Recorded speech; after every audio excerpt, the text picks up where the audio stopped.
എല്ലാവർക്കും നമസ്കാരം. ഞാൻ പ്രേമ.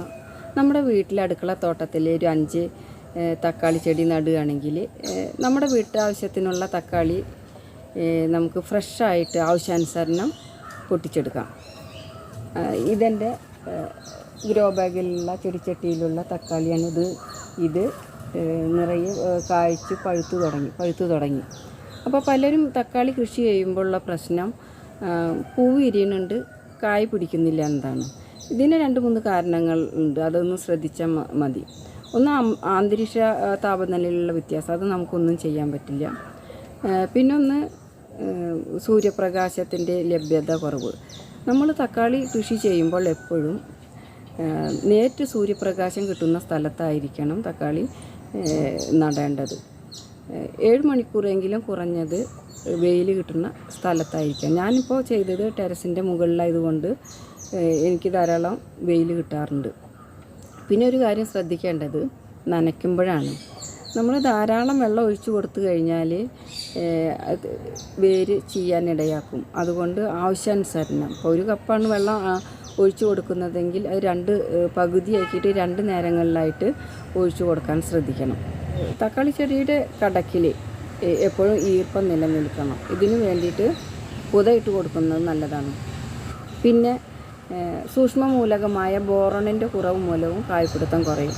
അപ്പോൾ ബോറാക്സ് നമുക്ക് കടകളിൽ നിന്ന് കിട്ടും. അത് 2 ഗ്രാം 1 ലിറ്റർ വെള്ളത്തിൽ കലക്കിയിട്ട് സ്പ്രേ ചെയ്ത് കൊടുക്കുന്നത് നല്ലതാണ്.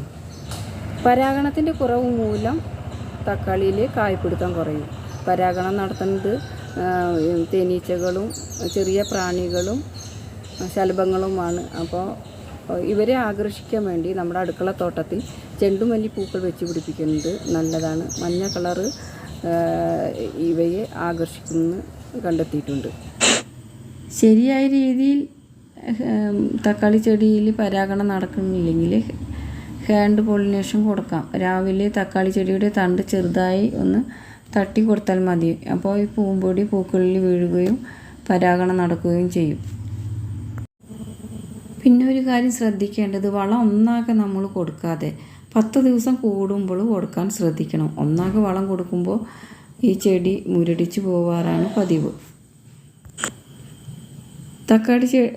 തക്കാളി ചെടിയുടെ വളർച്ചയ്ക്കും കായ്പിടുത്തത്തിനും കാൽസ്യം ധാരാളം ആവശ്യമായതിനാൽ പച്ചക്കക്ക പൊടിച്ചതോ അല്ലെങ്കിൽ കുമ്മായം 1 സ്പൂണ് 15 ദിവസം കൂടുമ്പോൾ മണ്ണിൽ ചേർത്ത് കൊടുക്കുന്നത് നല്ലതാണ്. പിന്നെ മണ്ണിൽ സൂക്ഷ്മമൂലങ്ങളുടെ കുറവുണ്ടായാലും ശരിയായ രീതിയിൽ കായ്പിടുത്തം ഉണ്ടാവില്ല.